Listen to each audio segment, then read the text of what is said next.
Well, according to my statistical analysis and research, there is a 82.45% chance what I'm going to tell you today is going to offend you or insult you. But I want you to know, in all seriousness, that's not my intent. But I want to challenge you today. Hey guys, welcome back to another episode of the podcast. I put on the laptop for you guys who watch on YouTube. If you watched last week's show, you know I was at the World Series with my softball team. An interesting discussion came up where I was taking my bat bag to the UPS store to ship home.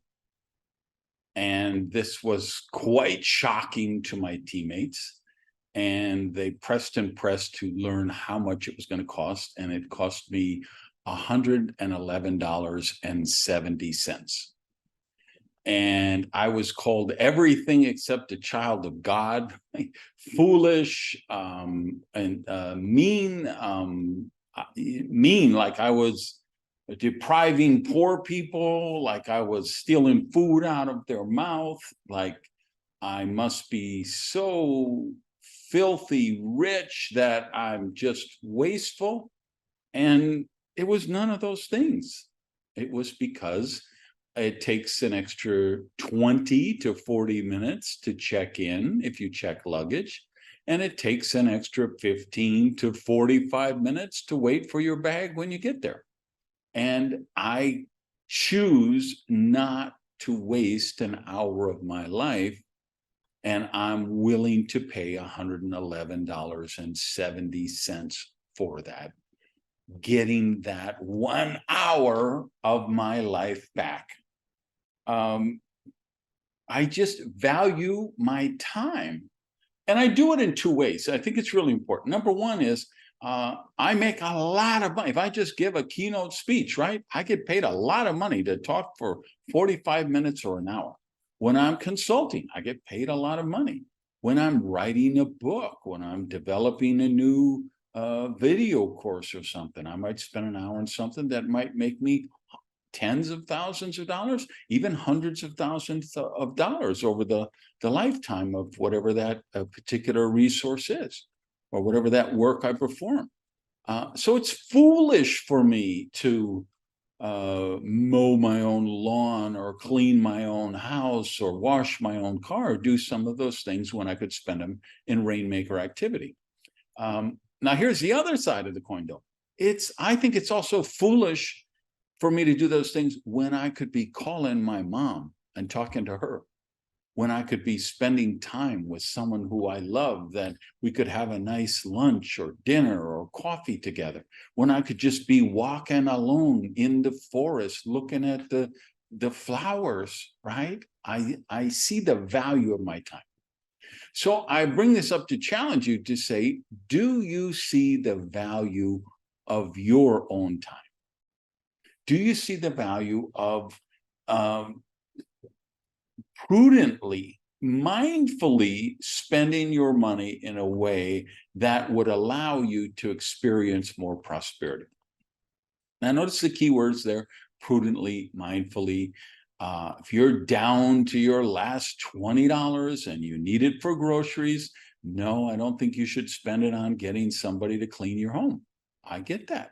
And I was in that situation in my life. I'm not a guy who was born into a rich family and a silver spoon in my mouth.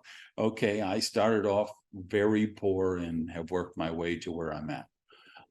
But I was mindful about that, and mindful about investing in myself and recognizing the value in myself. And that's what I want to challenge you to do. Understand that if you only get paid $15 an hour, and I get that there's going to be things that you're not going to be able to make you're not going to have those kind of options.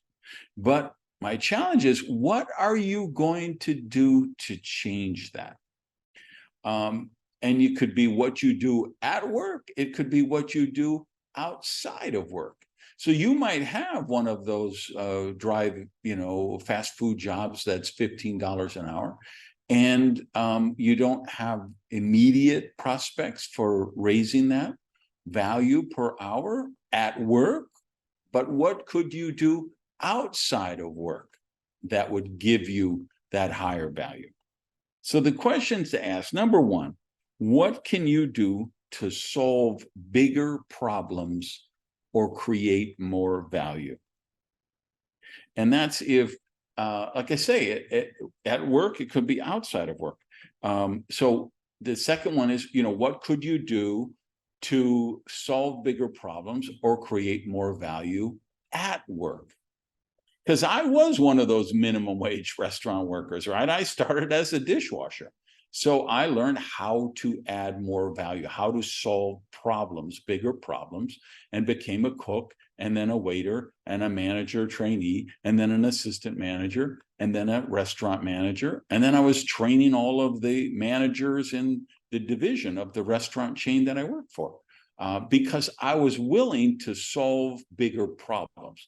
I was willing to give more value than I was getting paid, with the expectation that what I would get paid would increase. And then I came to the realization, okay, there's no company anywhere on earth that could ever pay me the value of what I'm worth if I just bet on myself. And I've become an entrepreneur and have never looked back. And my wealth has continually increased because I've been able to bring more value. I've been able to solve more difficult problems. So again, I don't say this to be judgmental. I'm not trying to insult you. I really don't want to offend you. The only reason I do this podcast is to challenge you. I want you to think about things in ways you haven't thought about before. So the thing I would like you to focus on, if you're up for the challenge, is, okay, where is an example like Gage was talking about that I really might choose to spend money to buy back more of my life? And then, of course, how can I solve bigger problems or add more value that allow me to do that? So I'd love to hear from you on that. Hit me up on YouTube in the comments, or on Twitter, or what do we call the new Instagram one? I can't even remember.